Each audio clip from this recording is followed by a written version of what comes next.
Uma terceira característica do positivismo, e que decorre das outras duas.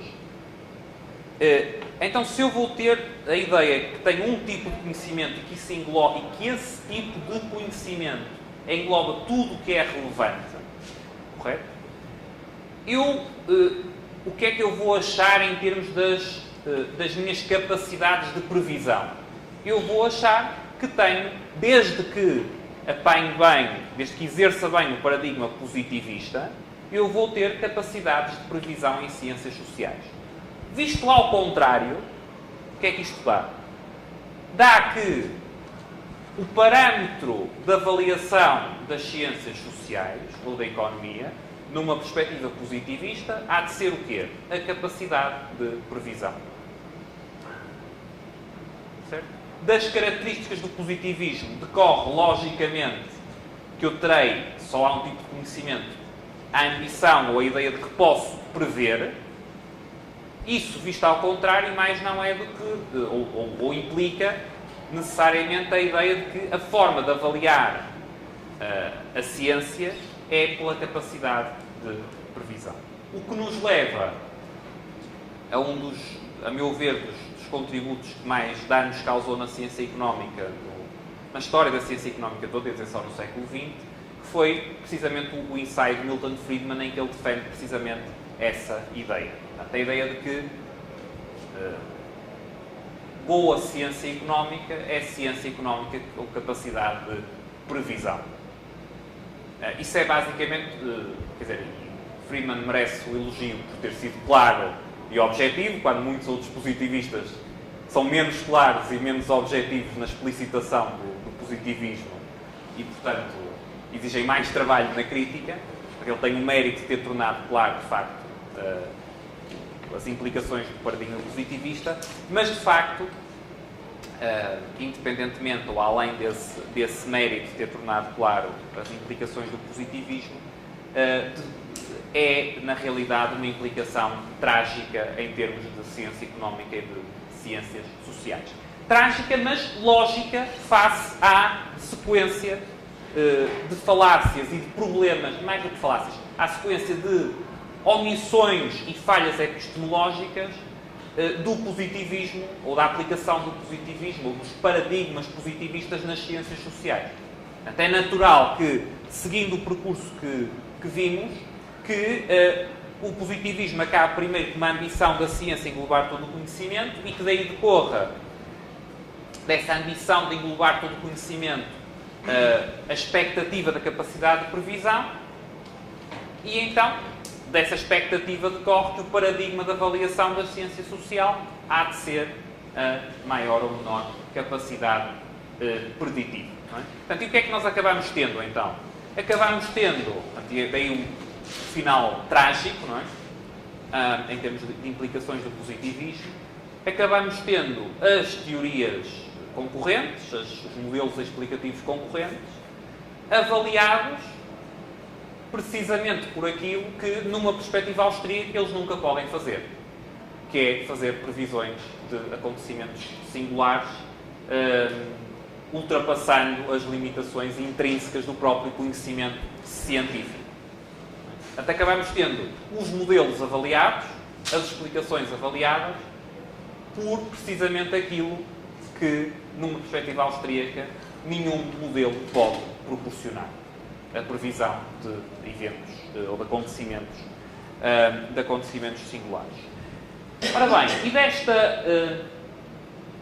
desta concepção do positivista, na perspectiva austríaca, nasce também, ou estas falácias positivistas estão também na base, na fundação das ilusões do racionalismo construtivista que apoiam, ou que são os alicerces das propostas de engenharia social dos próprios positivistas. Não é?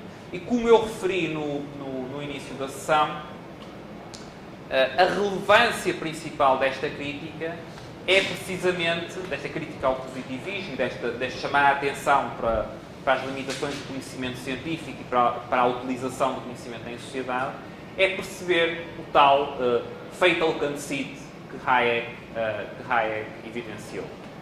Portanto, perceber que, na base da engenharia social positivista, está precisamente uma ambição epistemológica,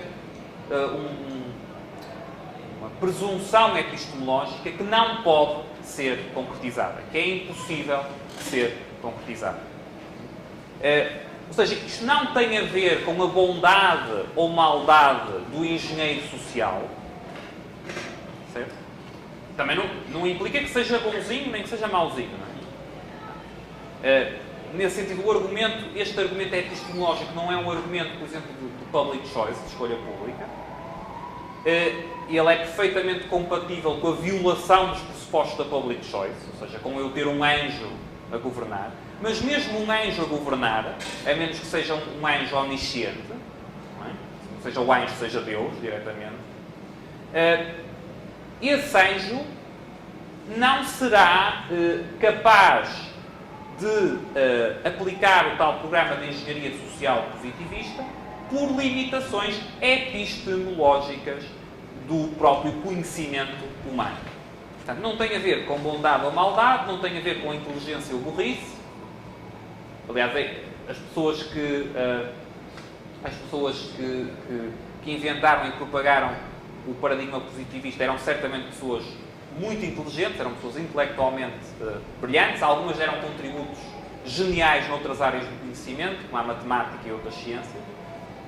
Portanto, não tem a ver com burrice ou com maldade, tem a ver com não estar consciente dos problemas epistemológicos associados ao paradigma positivista. Por outras palavras, tem a ver com o facto de que o positivismo, a engenharia social positivista, ignora a natureza do conhecimento e ignora a importância de algo que vamos falar mais no módulo de filosofia política, ignora a importância do que Hayek chamou os processos de ordem espontânea na produção e utilização desse mesmo conhecimento.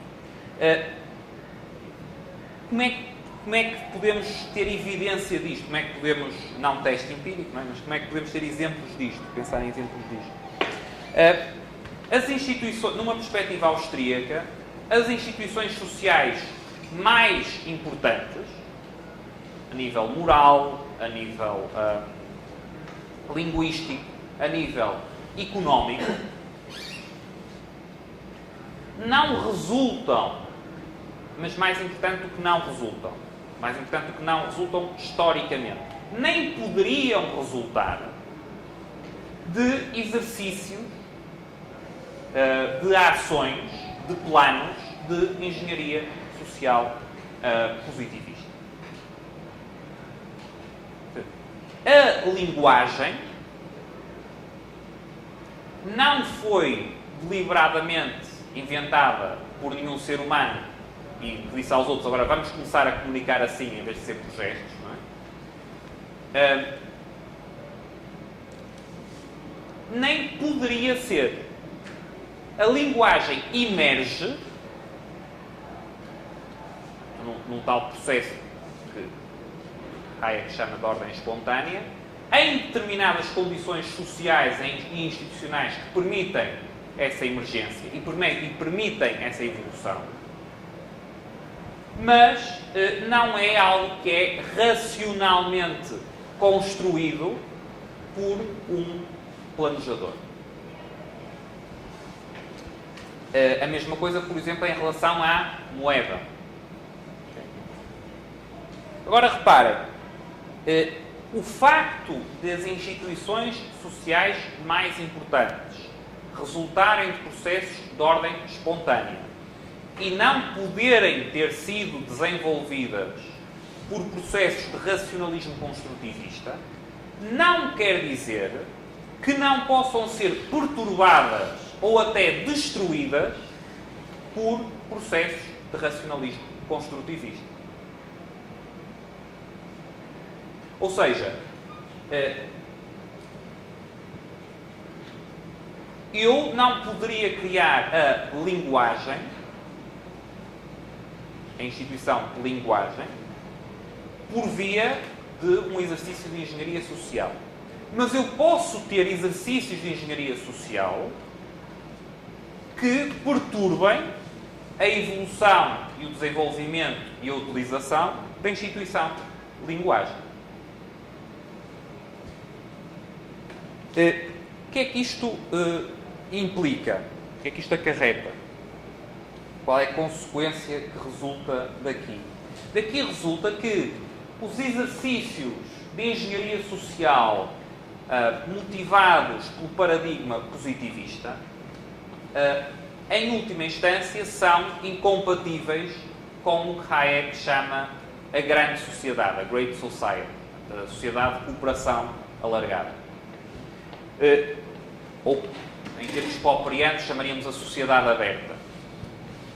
Ou seja, a cooperação social alargada depende da possibilidade de termos essas instituições a emergirem e a desenvolverem-se,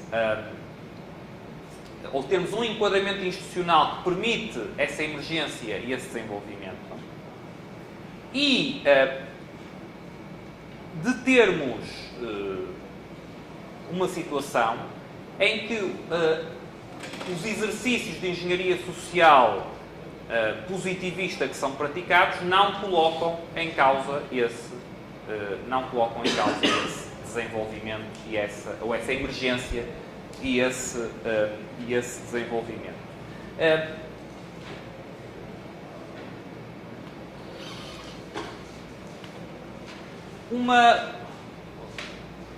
Agora um exemplo que já foi antecipado por um de vocês no intervalo.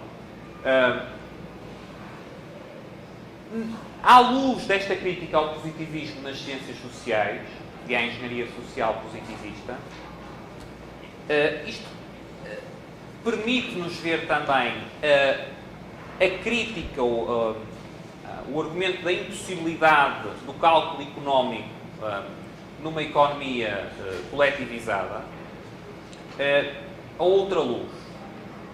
Isso permite-nos ver esse argumento como uma aplicação particular, uma aplicação específica, deste argumento mais geral da crítica ao positivismo e ao racionalismo construtivista. Ou seja, o que há de fundamental por trás da impossibilidade do cálculo económico na Socialist Commonwealth, é um problema epistemológico. É que esse cálculo económico requeriria conhecimento, a produção e articulação de conhecimento, que não pode existir fora do processo de ordenação espontânea por via dos processos de mercado, por via dos processos de interação voluntária. Okay? Portanto, percebendo estas objeções ao programa positivista, é possível ver o argumento austríaco sobre a impossibilidade do cálculo económico numa economia totalmente subordinada ao planejamento centralizado como uma aplicação específica destes problemas mais alargados.